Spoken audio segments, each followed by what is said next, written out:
La hora estilar ha llegado. Por eso te traemos la entrevista del día en tu distrito informativo. Estamos de regreso en Distrito Informativo, 8:37 de la mañana, y recibimos a un gran político, a una persona, vamos a decir que es un gran dominicano que ha trabajado por y para los dominicanos toda su vida. Es muy querido por todos. No te quiero introducir, tengo muchas palabras para hablar bien de ti, pero no quiero utilizarlas porque prefiero que las palabras que salgan sean las de tu boca para que nosotros podamos edificarnos en tantas cosas. Felucho Jiménez nos acompaña en el día de hoy. Bienvenido a Distrito Informativo. Buenos días, mi cariño hacia las tres. Gracias. Carla Pimentel y Oglanesia Pérez, dos periodistas excelentes que me acompañan en Distrito Informativo. Estamos felices de recibirte tan temprano en la mañana.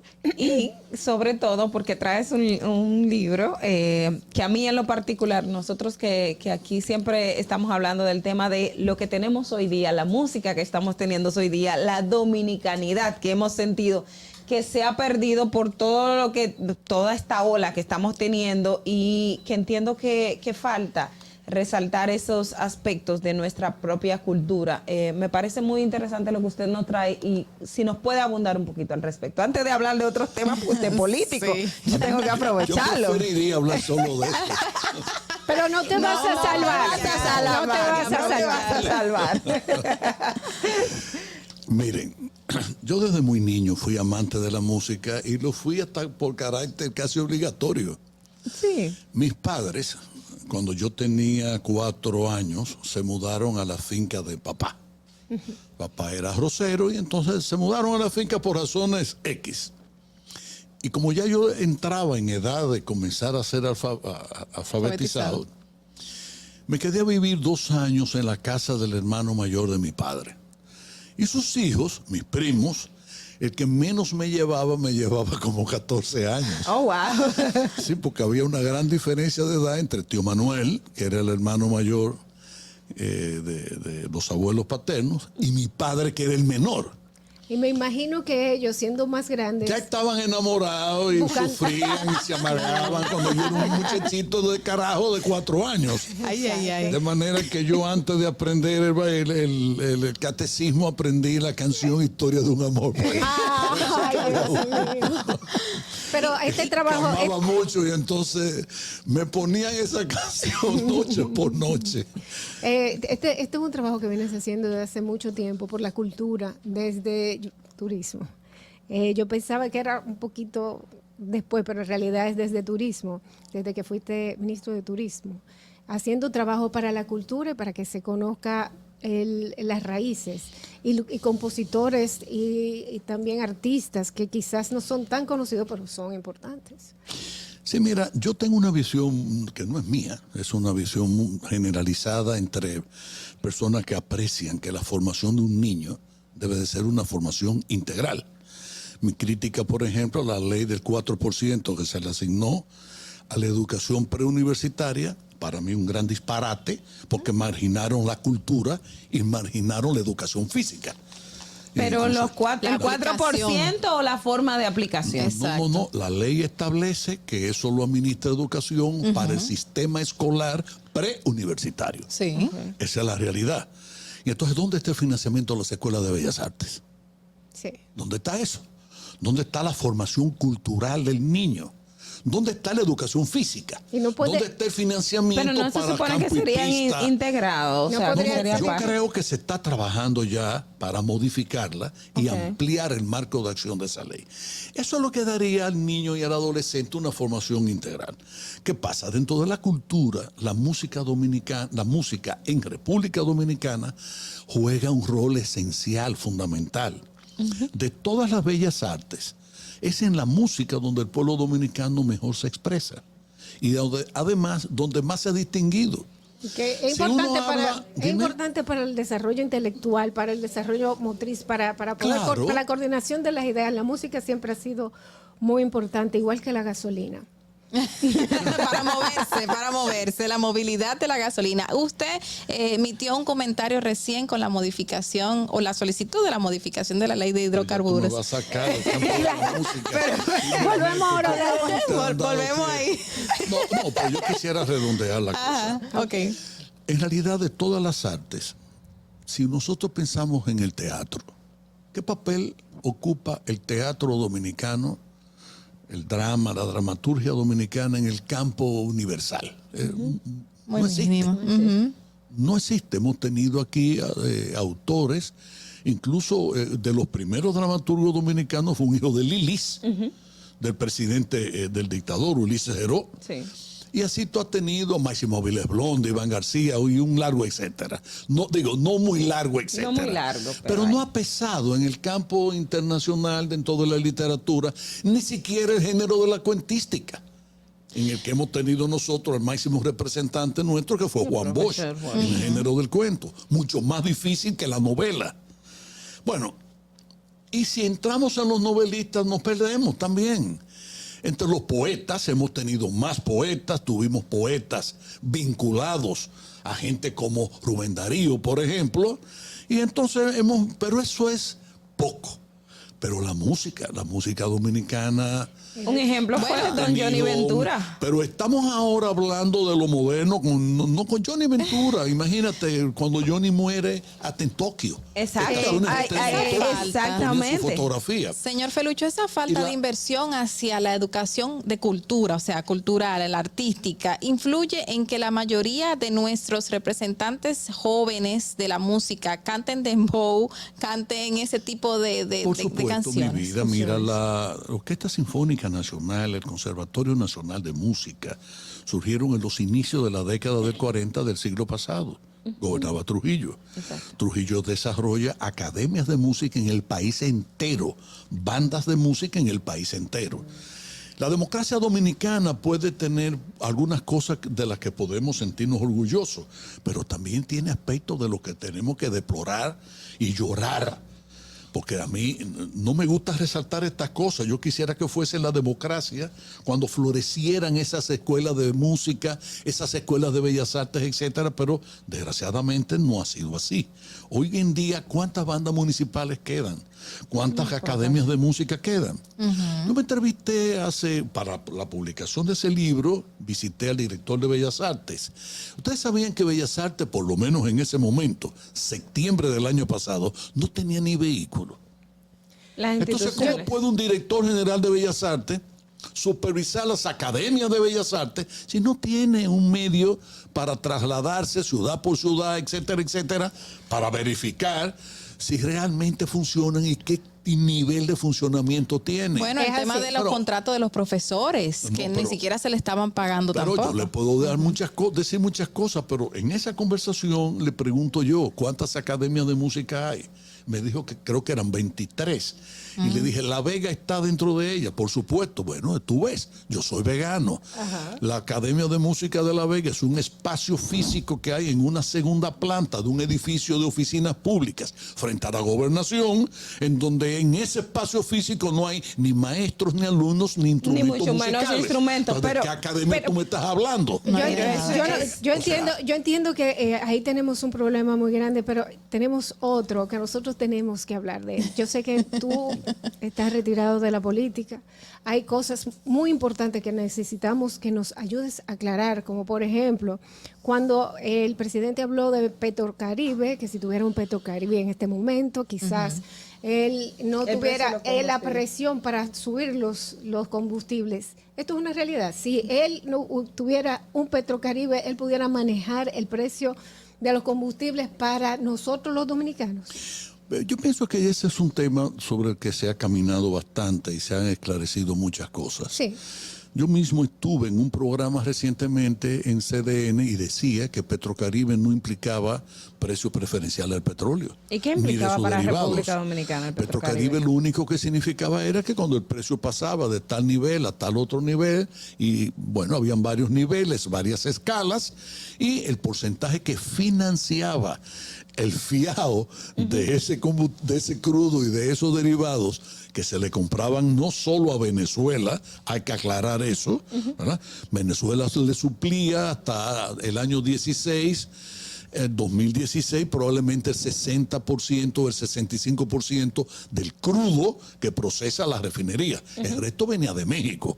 A partir del 16 ya nosotros habíamos ido a México porque nos dábamos cuenta que Venezuela estaba entrando en una crisis de suministro y que si el país si nosotros en la refinería no alzábamos vuelo y buscábamos un mercado que nos asegurara el poder abastecer y satisfacer la demanda nacional de hidrocarburos, pues íbamos a pasar un momento muy difícil.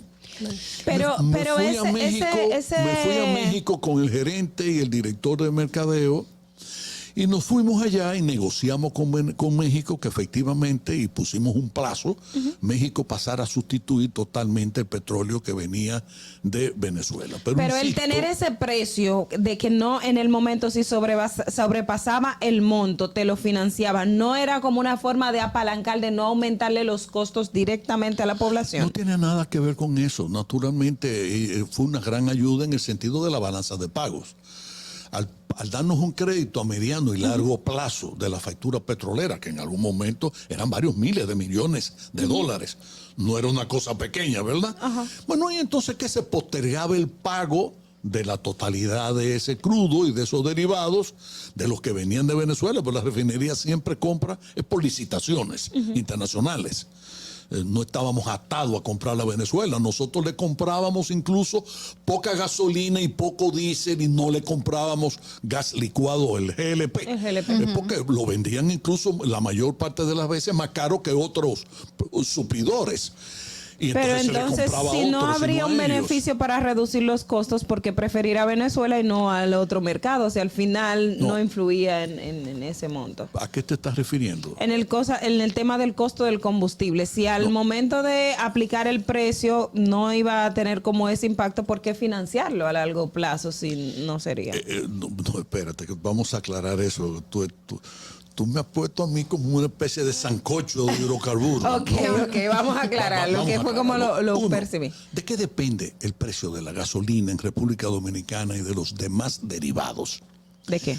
No es solo la ley, porque la gente, que la ley, y ahora creemos, mejor dicho, o se cree, yo no lo creo, que simplemente cambiando la ley ya los precios van a bajar. Eso no es así. Porque ¿qué es lo que hace la ley? La ley es una especie de ecuación donde intervienen varios factores. Pero una ley en República Dominicana puede modificar el precio del crudo, del petróleo. Pero la fórmula de cálculo no está establecida en la ley. La fórmula de cálculo, ¿qué es lo que se establece? Se establece como base el West Texas, que es el petróleo de Estados Unidos. Y 3 impuestos. Espérate, están los fletes, el seguro del transporte de esos derivados y de ese crudo, correcto.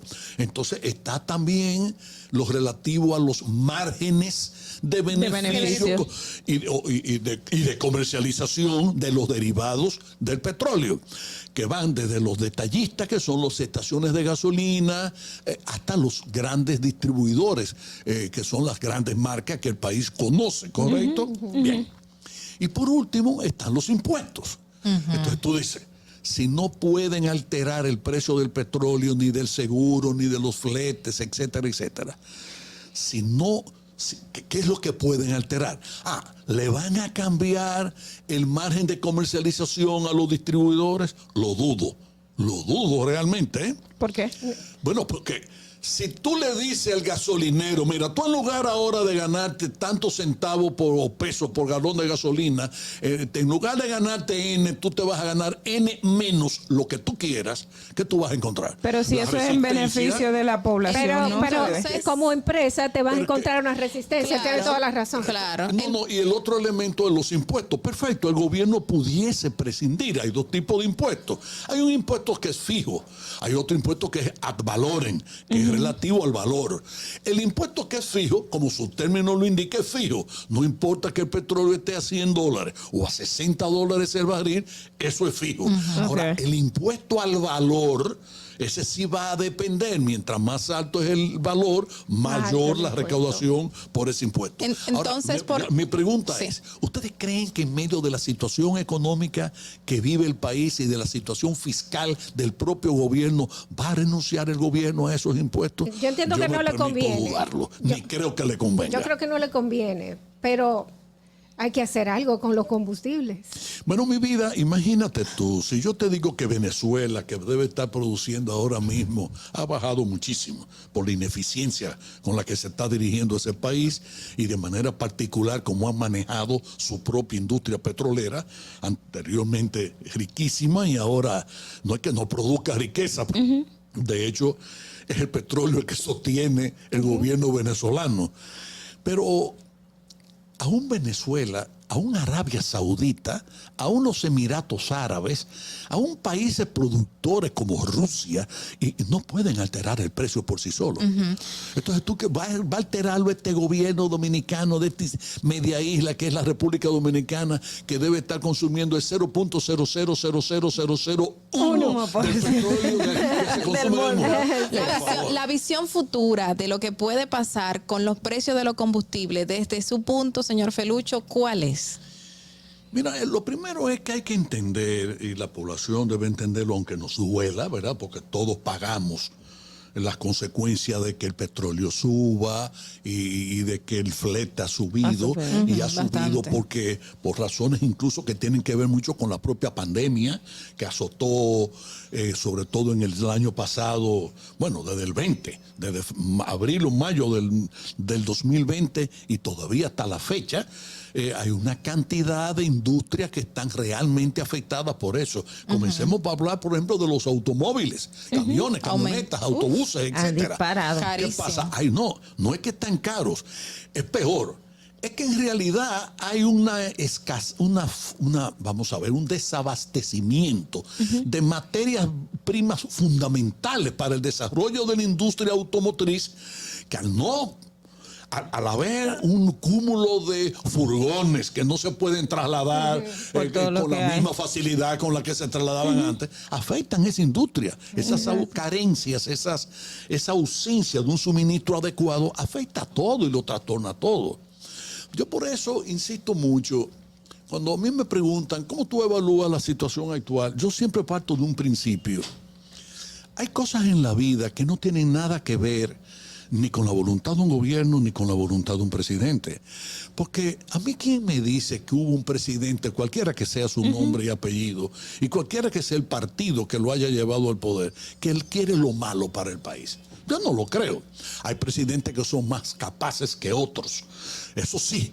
Pero hay que no me vengan con la tontería de que si este es más corrupto, que si este vino a robar. Corrupto, eso es. No es verdad. Eso no tiene sentido. No es una cosa. Ahora, hay más capacidad o menos capacidad en la gestión pública, ¿correcto? Yo tengo que hacerte una última pregunta porque se acabó el programa y no quería que se acabara sin hacértela. ¿Te fuiste por algún conflicto con Margarita del PLD? Pero imposible.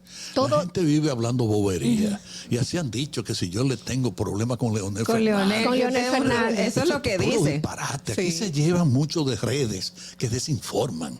No tiene nada que ver con eso. ¿Y por Margarita interpretó unas declaraciones mías de mala manera. Yo siempre entendí que ella no lo había escuchado. A ella le dijeron probablemente. Felucho dijo, bueno, y ¡pam! Y detonó una especie de tormenta que realmente era una tormenta en un vasito de agua.